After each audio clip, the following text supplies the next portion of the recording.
Guys, welcome back to my channel Earth Mom Dehradun. मैं हूं ज्योति और वेलकम है आप सभी का मेरे चैनल में। So without any further delay फटाफट से रिएक्शन वीडियो शुरू करेंगे। जैसे कि मैंने अपनी पहली वाली वीडियो में बोला था कि और भी कुछ पॉइंट्स हैं जिसके ऊपर डिस्कशन करेंगे, लेकिन उन पॉइंट पर डिस्कशन करने से पहले आया है बीवी नंबर 2 की कम्युनिटी। उस कम्युनिटी के ऊपर भी बात करेंगे, लेकिन उससे पहले अगर आपको मेरा एक कुर्ता पसंद आ रहा है जो कि चिकनकारी में है, बहुत ही सॉफ्ट फैब्रिक है, एकदम मक्खन जैसा कपड़ा है, बिल्कुल कंफर्टेबल और बहुत ही रीजनेबल प्राइस पे चल रहा है क्योंकि इस समय पे चल रही है सेल। तो इसका लिंक आपको कम्युनिटी पोस्ट में मिल जाएगा। ऑल्सो इस वीडियो के कमेंट सेक्शन में मैं पिन कर दूंगी। मस्ट बाय है, दिल खुश हो जाएगा आपका लेके। चलिए फिर वीडियो की करते हैं शुरुआत। सबसे पहली बात तो मैं आप लोगों को पहले ही क्लियर कर दूंगी क्योंकि मैं बहुत ज़्यादा इस फैमिली को जानती नहीं हूँ। जितना मैं देख पा रही हूँ, समझ पा रही हूँ, उसके हिसाब से मैं रिएक्शन वीडियो बना रही हूँ। लेकिन अगर आप मेरे से ये उम्मीद करेंगे कि मैं किसी पर्टिकुलर एक बंदे को सपोर्ट करूँ, सो सॉरी, प्लीज़ ऐसी एक्सपेक्टेशन मत रखना क्योंकि सोशल मीडिया पे जिस इंसान ने एक बार कदम रख लिया ना गाइज़, वो भोला भाला और सीधा साधा कभी भी नहीं होता। उसको कैमरे का खेल खेलना बहुत अच्छे से आता है, कैमरे में अपने आप को कैसे दिखाना है बहुत अच्छे से आता है। सीधा शरीफ समझने की गलती ना आप लोग किसी को भी मत करिए। आपके इमोशंस बहुत वैल्यूएबल है, इसीलिए किसी के ऊपर भी वेस्ट करने वाली चीज़ नहीं होनी चाहिए, ठीक है। तो अब बात करते हैं हम कम्युनिटी से। पहले तो मुझे सिर्फ एक बात समझ में नहीं आती, ये लोग जो खुद को इन्फ्लुएंसर समझते हैं, आखिर ये सोशल मीडिया पे करने क्या आए हैं? ऐसे व्लॉगर्स को या ऐसे इन्फ्लुएंसर्स को क्रिंज इन्फ्लुएंसर्स की कैटेगरी में रखते हैं। सबसे पहला गलत एग्जाम्पल, दो बीवियां रख के।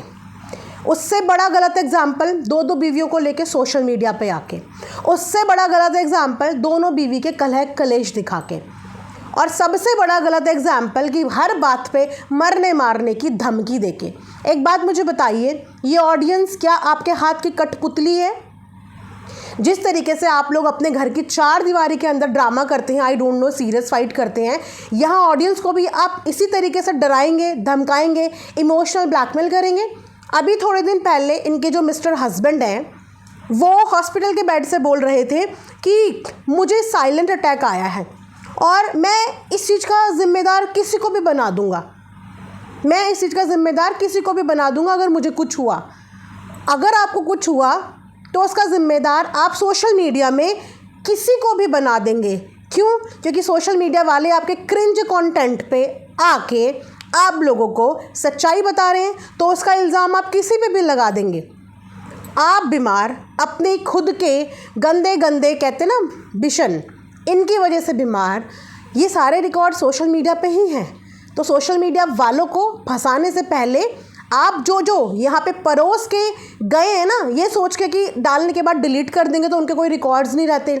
ये सोशल मीडिया है और डिजिटल प्रिंट्स के रिकॉर्ड आप 7 जन्मों में भी मिटा नहीं सकते हो। समझ आया? तो ये जो बात बात पे आप लोग मरने मारने की धमकी देके ऑडियंस को परेशान करने आ जाते हैं, ये तमाशा बंद कर दीजिए। ये तमाशा बंद कर दीजिए। आप समझते हो कि इसके ऊपर कितना बड़ा एक्शन हो सकता है? अभी तक इनके पति अपने हार्ट अटैक का ठीकरा फोड़ने के लिए आ रहे थे सोशल मीडिया वालों पे, ठीक है, जबकि उनके हार्ट में ब्लॉकेज है। और ये ब्लॉकेज क्यों है? क्योंकि उनका अनहेल्दी लाइफस्टाइल है, ठीक है। उसके बाद क्यों है? क्योंकि इनके घर में इस तरीके के कलह कलेश होते हैं, इनके घर में इस तरीके की लड़ाइयाँ होती हैं। अब इनके पति जो अभी 2-4 दिन पहले हॉस्पिटल से निकल के आए हैं, इतना सीरियस बीमार होके, आज लड़ने की इतनी एनर्जी उनके अंदर कैसे आ गई? और आज उनकी बीवी को इस बात की चिंता नहीं हुई कि मेरे पति अभी ऑपरेशन करा के आया है, दोबारा साइलेंट अटैक आ गया तो कोई बात नहीं, ऑडियंस है ना, लोगों के ऊपर डाल देंगे कि देखो सोशल मीडिया वालों की वजह से ऐसा हो गया, मेरा पति बीमार हो गया, पति को अटैक आ गया।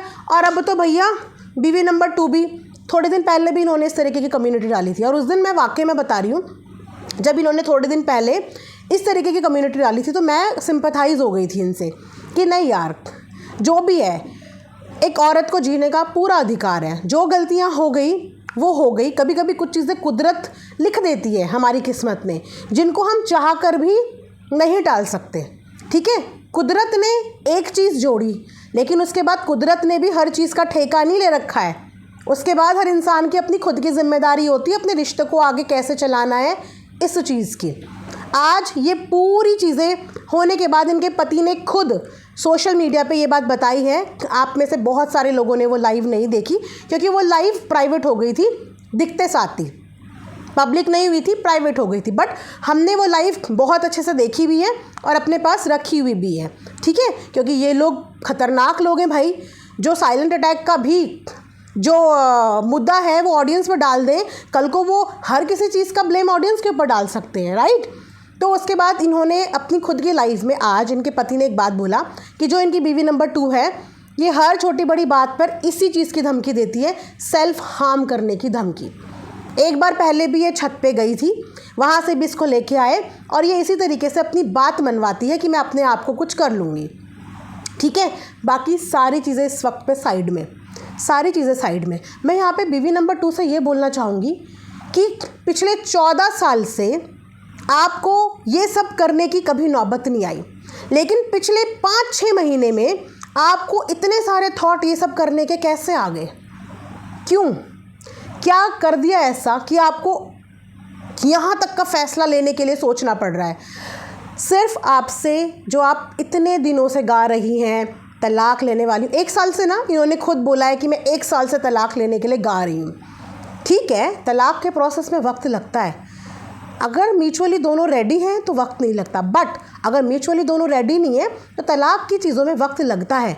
लेकिन 1 साल से आप तलाक का ट्राई कर रही हैं, पिछले 5-6 महीने से आप तलाक तलाक तलाक, अलग रहना है, अलग रहना है, अलग रहना है। तो आपसे ये जब बोला गया, वैसे भी तो सब कुछ दिखा रहे हो आप लोग, यहाँ पे लड़ाई यहाँ पे दिखा रहे हो, झगड़ा यहाँ पे दिखा रहे हो, बचा क्या है? घर की इज्जत नीलाम कर चुके हो, बच्चों का ख्याल नहीं है, गाली गलौच आप लोग यहाँ पे कर चुके हो, ऐसा कुछ नहीं छूटा जो आप लोगों ने यहाँ पे नहीं किया हो।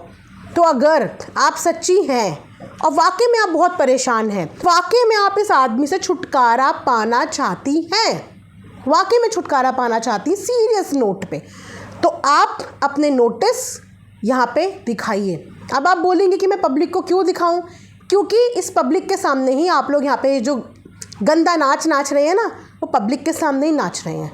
आपकी वजह से पब्लिक बहुत परेशान है और आपने सोशल मीडिया पे ये जो कंटेंट परोसा है ना, इसकी वजह से बहुत लोगों का मानसिक संतुलन आहत हो रहा है। तो ये आपकी जिम्मेदारी बनती है कि जिस झूठ की बुनियाद पे, आई डोंट नो झूठ और सच, आप पिछले 6 महीने से तलाक अलग ये वाला गेम खेल रही हैं, तो आप कृपया करके इस चीज़ के रेफरेंसेस शेयर कीजिए, ठीक है। पहली बात तो ये। दूसरी बात कि बात बात पे मैं खुद को कुछ कर लूँगी, ये क्या नॉनसेंस है? ये क्या नॉनसेंस है? और अपने साथ साथ बच्चों को भी कुछ कर लूँगी, ये उससे भी बड़ा नॉनसेंस है। एक बात मुझे बताइए कि जो बच्चे आप दुनिया में लेके आती हैं, पैदा करते हैं जो लोग बच्चे दुनिया में, वो इस दिन के लिए पैदा करते हैं कि या तो बच्चे कसम खाने के लिए एक सच्चाई का पुतला बना दो, कुछ समझ में नहीं आ रहा तो बच्चों की कसम उठा के खा लो, या फिर अगर अपने मन की कुछ नहीं हो रही है तो मैं बच्चों के साथ कुछ कर लूँगी। इस दिन के लिए बच्चे पैदा किए जाते हैं। किसने हक दिया आपको कि आप उन बच्चों को हार्म करने के बारे में सोचें भी? किसने हक दिया? माँ बनने का मतलब ये नहीं होता कि उनकी जीने और मरने पे भी आपका हक हो गया, ये मतलब नहीं होता। और अब इस तरीके के कम्युनिटी पोस्ट करके आप आम जनता को डराना चाह रही हैं, अपने घर वालों को डराना चाह रही हैं, अपने बच्चों को डराना चाह रही हैं, या फिर अपनी कोई ज़िद पूरी कराना चाह रही हैं, या फिर पूरा ट्रैक ही बदलना चाह रही हैं कि मैं इस मुद्दे का पूरा ट्रैक ही बदल दूं। मुझे ये बताइए कि इस मुद्दे को सोशल मीडिया पे लाया कौन? गाइज़ ये नहीं बताएंगी तो आप जितने भी लोग ये वीडियो देख रहे हैं, आप प्लीज़ मुझे कमेंट्स में बताइए कि इनके घर का ये गृह कलेश जो कि 4 दीवारी के अंदर था, इसको सोशल मीडिया पे लाने वाला कौन था? किसने इस चीज़ की सोशल मीडिया पे शुरुआत करी? रोज़ कोई ना कोई लाइव करते हैं, प्राइवेट कर देते हैं, फिर लाइव करते हैं, फिर प्राइवेट कर देते हैं। अलग ही लेवल का गेम मचाया हुआ है, अलग ही लेवल का। ये एग्जाम्पल आप देना चाहते हैं सोसाइटी को कि इस तरीके से अपनी प्रॉब्लम से डील किया जाता है? दुनिया में बहुत लोग हैं जो सेपरेट होते हैं, इज्जत के साथ, मान सम्मान के साथ सेपरेट होते हैं, इस तरीके से सेपरेट नहीं होते हैं, इस तरीके से सेपरेशन का ड्रामा नहीं क्रिएट करते हैं। इस तरीके से खुद को कुछ करना या बच्चों को कुछ करने वाली बात नहीं करते हैं। और आपको कोई हक नहीं है ना तो बच्चों को कुछ हार्म करने का, ना ही अपने आप को। ये अपराध की श्रेणी में आता है, अपराध की श्रेणी में। आपकी ये कम्युनिटी बहुत लोगों ने पढ़ी है और ऐसा धमकी आपने 2 बार ऐसी दी है धमकी। ये कम्युनिटी में आपको पढ़ के सुनाती हूँ। आज का मैसेज सिर्फ मुझे प्यार करने वालों के लिए है, ताकि जो ये चल रहा है उस सब में अगर मुझे कुछ हो जाता है तो कम से कम मेरे प्यार करने वालों को पता हो मेरे जीवन की सच्चाई। और नफ़रत करने वालों में कुछ नहीं कहना चाहती। नफ़रत कोई किसी पर्टिकुलर इंसान से नहीं करता है मैडम जी, नफ़रत होती है आप लोगों की एक्टिविटीज़ पे, हरकत पे। यहाँ पे कोई किसी को नफ़रत करके क्या करेगा? कोई किसी का रिश्तेदार नहीं है, है ना? कोई किसी का रिश्तेदार तो है नहीं, ना ही आपने किसी का बुरा किया है यहाँ पे, ना ही उन्होंने कभी आपका बुरा किया है। तो आपसे नफ़रत कोई अगर करता है तो वो आप जो सोशल मीडिया पे परोसते हो आपकी हरकतों से नफ़रत करता है, किसी पर्टिकुलर इंसान से नहीं करता। यहाँ पे आप अपने प्यार करने वालों से बोल रही हो, तो उन्हीं प्यार करने वालों जब आप लोगों से पिछले 4-5 महीने से बोल रहे हैं कि डाइवोर्स का नाटक कर रही हैं, डाइवोर्स का नाटक कर रही हैं, आपने अभी तक भी अपने डाइवोर्स की कोई भी रेफरेंस ला के क्यों नहीं दिए? 6 महीने से आपका ऑन सोशल मीडिया तो मैं ही देख रही हूँ, मुझे नहीं पता कि इससे पहले कब से चल रहा होगा। तो ये चीज़ों को एक्टिवेट होने में और इन चीज़ों को सच में होने में इतना वक्त, इतना डिले कैसे हो गया? ये भी आपके प्यार करने वाले आपसे सवाल करेंगे, ठीक है? अब ये बोल रही हैं कि 15 साल पहले भी गलत हुआ था, 15 साल से गलत ही हो रहा है। बहन 15 साल समझते हो कि कितने साल होते हैं? अगर 15 साल पहले गलत हुआ था तो उस गलत के लिए आवाज़ क्यों नहीं खड़ी करी? और इतने 15 साल से इतना गलत सहने को किसने बोला? आप तो हिम्मत वाली लेडी हैं, बोलना जानती हैं, लड़ना जानती हैं, खड़े होना जानती हैं, कमाना जानती हैं। तो आपको 15 साल लग गए बोलने में, 15 साल लग गए आपको डाइवोर्स देने में। आपके हिसाब से आपके पति 13-14 साल से आपको कह रहे हैं कि हाँ मैं अब छोड़ दूंगा, हाँ मैं अब छोड़ दूंगा, हाँ मैं अब छोड़ दूंगा। और 13-14 साल से आप इंतज़ार कर रही हैं कि हाँ, इंतज़ार कुछ दिन का होता है, कुछ महीनों का होता है, 1-आध साल का होता है। 14-15 साल का इंतज़ार नहीं होता। वो ये होता है कि 14-15 साल तक आपको कोई दिक्कत थी ही नहीं। अगर दिक्कत होती तो जो स्टैंड आप आज यहाँ पे दिखा रही हैं, शायद ये स्टैंड आप पहले ले चुकी होती अपने लिए। इतने जब मैंने पहले ऐसा कुछ करने की कोशिश करी तो मुझे पता चला कि मैं प्रेग्नेंट हूँ और नवरात्रों का ही टाइम चल रहा था, तो एक मौका मैंने दे दिया।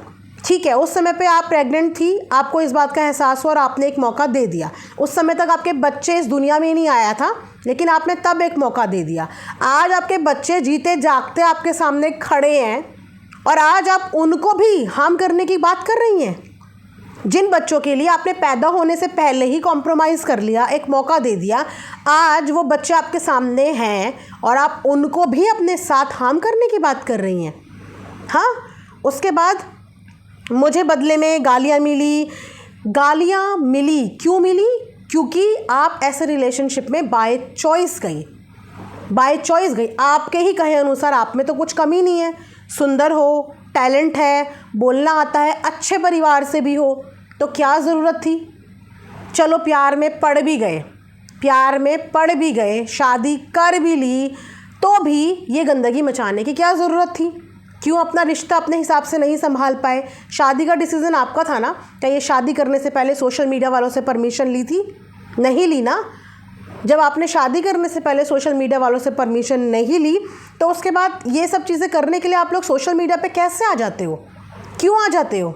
खैर, इनकी पूरी कम्युनिटी में ये यही बोलना चाह रही कि इन्हें साथ में नहीं रहना, इन्हें साथ में नहीं रहना, इन्हें साथ में नहीं रहना। साथ में नहीं रहना है कि कम्युनिटी मत छापो, साथ में नहीं रहना है कि लाइव मत करो, साथ में नहीं रहना है कि रील मत बनाओ, और साथ में नहीं रहने का शॉर्ट मत बनाओ।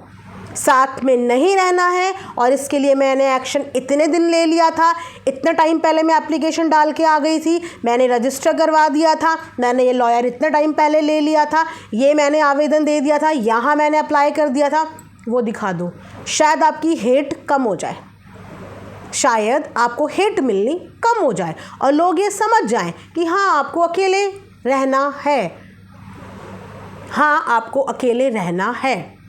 लोग समझ जाएंगे ना फिर इस चीज़ को। फिर आप इस साइड से अलग, फिर आपका आपके पति की ज़िंदगी में कोई भी लेना देना नहीं होना चाहिए, क्योंकि सेपरेशन के लिए अप्लाई करने का मतलब ही यही होता है कि फिर सामने वाले की ज़िंदगी से हमें कोई लेना देना ना हो। वो अपनी ज़िंदगी में कुछ करे, उसकी पहली बीवी अपनी ज़िंदगी में कुछ करे, उसकी ज़िंदगी से अब हमारा कोई लेना देना नहीं होना चाहिए। ये होता है सेपरेट होने का, जब कोई इंसान डिसीज़न ले लेता है लीगली किसी की लाइफ से, यही होता है। लेकिन आपके पति आज तक आपके घर पे आते हैं, आज तो चलो लाइव में ही लड़ाई झगड़े करते हुए दिख गए, लेकिन इससे पहले भी आप अपने पति पे ऐसा सही हक जमा रही हैं। अगर आप दोनों को सेपरेट होना है तो किस हक से आप उनके ऊपर हक जमा सकती हैं? फिर तो आपका उनके ऊपर कोई हक बनता ही नहीं ना। अगर लीगल बैटल चल रहा है और कोई बीवी लीगली डिसाइड कर चुकी है कि नहीं रहना, तो फिर किसी चीज़ पे हक नहीं रहता। फ़िलहाल ये वाला रिएक्शन मैंने इनकी कम्युनिटी पे दिया है, क्योंकि ये जो चीज़ें हैं ना, ये सोशल मीडिया पे बहुत ही गलत तरीके का मैसेज जा रहा है, बहुत ही गलत तरीके का मैसेज। बाकी के पॉइंट्स पे भी डिस्कशन करूँगी और बीवी नंबर 1 के लिए भी वीडियो बनाऊँगी मैं नेक्स्ट वाला। फ़िलहाल इनको ये बताना और एहसास दिलाना ज़रूरी था कि ये वाली धमकियाँ सोशल मीडिया के उस पार रखो, मतलब कि अपने तक रखो। ये वाली धमकियाँ अपने तक रखो, क्योंकि ऐसा एग्जाम्पल हमें सोसाइटी में नहीं देना है। हम सोसाइटी में औरतों को ना लड़ना सिखाते हैं, हिम्मत देना सिखाते हैं, हम यही सिखाते हैं। और इस तरीके की चीज़ों को प्रमोट, अगर आपकी तरफ से प्रमोशन मिल रहा है और आपको देखा देखी 10 औरतें भी ऐसा करने की सोचती हैं, तो आप समझ रही हो कि आप यहाँ पे आके क्या कर रही हैं, क्या एग्जाम्पल यहाँ पे दे रही हैं। बोलते हैं कि दूसरे के ऊपर एलिगेशन तब लगाना चाहिए जब आप अपने आप को सही प्रूफ कर दो, तब हम दूसरे पे बात कर सकते हैं। आप पहले खुद को प्रूफ करो और अपना रास्ता बदलो, खुद को प्रूफ करो और साइड हो जाओ। खुद को इस बात के लिए प्रूफ करो कि जो आप साल भर से गा रही हैं कि साल भर से अलग होना है, ऐसा कौन सा केस, कौन से कोर्ट, कौन सी कचहरी में चल रहा है जो 1 साल से कछुए से भी रद्दी स्पीड से चल रहा है, जिसका नोटिस 1 साल से आ रहा है और वो नोटिस कल पहुंचा है। 1 साल से आ रहा है गाइस नोटिस और वो कल पहुंचा है। इतनी बुरी और इतनी ढीली सेवा कौन से कोर्ट की है, कौन सी कचहरी की है? प्लीज़ ज़रूर ये बात आप शेयर करना, राइट। तो गाइज़ ये वीडियो मैं यहाँ पे एंड करती हूँ, दूसरा वीडियो लेके आऊँगी होपफुली कि हम एक सही निष्कर्ष तक पहुँच पाएँ। अगेन यहाँ पे हम किसी एक भी इंसान को सपोर्ट नहीं करेंगे, क्योंकि ये जो तिगड़ी है ये एक बहुत गलत एग्जाम्पल है। देखो, जिस गलत एग्जाम्पल को हमें एंटरटेन नहीं करना है, ऐसे गलत एग्जाम्पल का हमें बहिष्कार करना है।